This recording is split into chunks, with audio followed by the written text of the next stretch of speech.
وہاں پر ایک عورت غسل کر رہی تھی اور ان کی نظر وہاں پر پڑی۔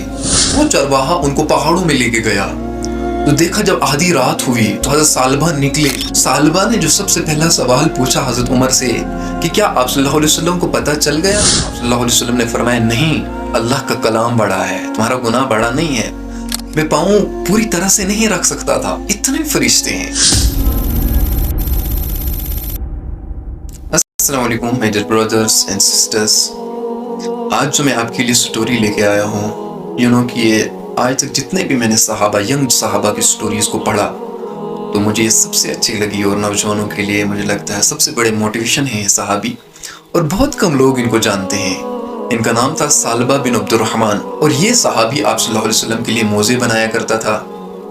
ایک مرتبہ آپ صلی اللہ علیہ وسلم نے اس کو کسی کام کے لیے مدینہ سے باہر بھیجا، تو جب یہ جا رہا تھا تو اس کی نظر ایک انصاری کے مکان کے اندر پڑی کہ وہاں پر ایک عورت غسل کر رہی تھی اور ان کی نظر وہاں پر پڑی۔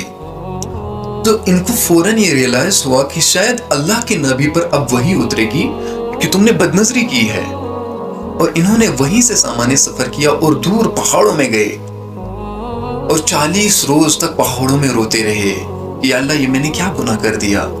40 روز کے بعد آپ صلی اللہ علیہ وسلم پر وحی آتی ہے کہ ہمارا ایک بندہ اور آپ کا صحابی 40 روز سے پہاڑوں میں رو رہا ہے اور ہم سے رحم کی بھیک مانگ رہا ہے، جاؤ اس کو ڈھونڈ کے لاؤ۔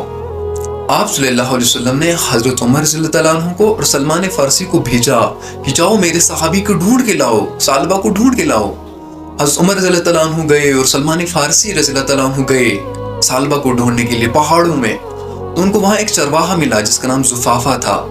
تو انہوں نے کہا کہ کیا تم نے ایک نوجوان صحابی ثعلبہ کو دیکھا؟ کہ وہی شخص، اس چرواہے نے کہا کہ کیا وہی شخص جو جہنم کے خوف سے روزانہ روتا ہے؟ تو حضرت عمر نے پوچھا تمہیں کیسے معلوم کہ وہ جہنم کے خوف سے روتا ہے، اپنے گناہوں کے ڈر سے روتا ہے؟ تو اس نے کہا کہ وہ روزانہ رات کو نکلتا ہے اور اپنے ہاتھ سر پر ایسے رکھتا ہے، روزانہ چلاتا ہے کہ یا اللہ تو مجھے ارواح یعنی روحوں کی فہرست میں شامل کر دے، تو مجھے مردہ لوگوں کی فہرست میں شامل کر دے، اور مجھے روز قیامت حساب سے بچا لے۔ حضرت عمر رضی اللہ عنہ نے کہا کہ ہاں یہی شخص۔ تو وہ چرواہا ان کو پہاڑوں میں لے کے گیا تو دیکھا جب آدھی رات ہوئی تو حضرت ثعلبہ نکلے اور سر پہ ایسے ہاتھ رکھے اور زور سے چلانے لگے کہ اللہ مجھے روحوں کی فہرست میں شامل کر دے، مجھے مردہ لوگوں کی فہرست میں شامل کر دے، مجھے روز قیامت حساب سے بچا لے۔ تو حضرت عمر رضی اللہ عنہ نے یوں ان کو گود میں پکڑ لیا کہ ثعلبہ کیا کر رہے ہو؟ تو ثعلبہ نے جو سب سے پہلا سوال پوچھا حضرت عمر سے کہ کیا آپ صلی اللہ علیہ وسلم کو پتہ چل گیا ہے کہ میں نے گناہ کیا ہے؟ حضرت عمر رضی اللہ عنہ نے کہا کہ مجھے تو نہیں پتا، ان کو پتہ چل گیا ہے لیکن انہوں نے ہمیں ڈھونڈنے کے لیے آپ کو بھیجا۔ تو حضرت ثعلبہ نے کہا کہ جب آپ صلی اللہ علیہ وسلم نماز پڑھا رہی ہوں تب مجھے آپ صلی اللہ علیہ وسلم کی بارگاہ میں لے جانا۔ تو حضرت عمر رضی اللہ عنہ گئے، آپ صلی اللہ علیہ وسلم نماز پڑھا رہے تھے، تو حضرت ثعلبہ پیچھے صف میں کھڑے ہو گئے، حضرت عمر رضی اللہ عنہ بھی صف میں کھڑے ہو گئے۔ تو حضرت ثعلبہ نے جب آپ صلی اللہ علیہ وسلم کی قرات سنی تو حضرت ثعلبہ بے ہوش ہو کر گر گئے۔ جب آپ صلی اللہ علیہ وسلم نے نماز کو ختم کیا تو حضرت عمر رضی اللہ عنہ سے سوال پوچھا کہ عمر ثعلبہ کہاں ہے؟ تو حضرت عمر رضی اللہ عنہ نے کہا کہ صف میں شامل ہے۔ دیکھا تو وہ بے ہوش پڑے ہیں۔ آپ صلی اللہ علیہ وسلم ثعلبہ کے پاس گئے اور ان کو جگانے کی کوشش کی تو وہ ہوش میں آ گئے۔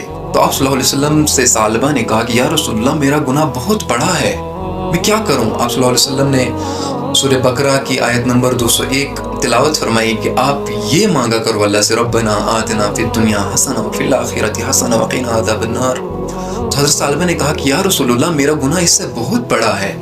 آپ صلی اللہ علیہ وسلم نے فرمایا نہیں، اللہ کا کلام بڑا ہے، تمہارا گناہ بڑا نہیں ہے۔ لیکن حضرت ثعلبہ رضی اللہ عنہ کو اس گناہ کا غم اتنا سوار تھا کہ وہ 8 روز تک لگاتار بیمار رہے، اور 8 روز کے بعد جب وہ مرض موت کے قریب ہو گئے تو آپ صلی اللہ علیہ وسلم کو بلایا گیا کہ ثعلبہ کے پاس آؤ۔ تو جب آپ صلی اللہ علیہ وسلم وہاں پر آئے اور ثعلبہ کا سر اپنی گود میں رکھا تو ثعلبہ نے اکراماً اپنا سر ہٹا لیا۔ تو حضور صلی اللہ علیہ وسلم نے کہا کہ ثعلبہ یہ کیا کیا؟ تو ثعلبہ نے کہا کہ یا رسول اللہ میرا سر گناہوں سے بھرا ہوا ہے اور آپ جیسی پاک ہستی کی گود میں میرا سر نہیں رہ سکتا۔ یار کیا صحابہ کی زندگی تھی۔ اور ثعلبہ نے کہا کہ میرے گناہ تو بہت زیادہ ہے۔ تو فوراً جبریل علیہ السلام آئے اور آپ صلی اللہ علیہ وسلم سے عرض کیا کہ اگر ثعلبہ پوری دنیا کے برابر روئی زمین کے برابر بھی گناہ کر لے تب بھی اللہ کہہ رہا ہے کہ میں اس کو معاف کر دوں گا۔ حضرت سالبہ نے جب یہ سنا تو ایک چیخ ماری اور اللہ کو پیارا ہو گیا. لیکن جب ان کا جنازہ چل رہا تھا تو آپ صلی اللہ علیہ وسلم انگلیوں پہ چل رہے تھے، پاؤں کی انگلیوں پہ، پوروں پہ چل رہے تھے. صحابہ نے کہا یا رسول اللہ آج ہم نے عجیب ہی منظر دیکھا. کیا دیکھا؟ کہا آپ انگلیوں کے پوروں پر چل رہے تھے. تو آپ صلی اللہ علیہ وسلم نے کہا کہ سالبہ کے جنازے میں فرشتے اتنی تعداد میں تھے، میں پاؤں پوری طرح سے نہیں رکھ سکتا تھا، اتنے فرشتے ہیں.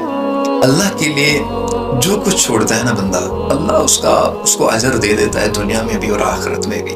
کاش ہم گناہوں کو چھوڑنے والے بن جائیں. ہم نے پڑھا ہی نہیں صحابہ کی لائف کو، ہم نے دیکھا ہی نہیں صحابہ نے زندگی کیسے گزاری. کاش ہم دیکھ لیتے تو یہ حسرت نہ رہتی.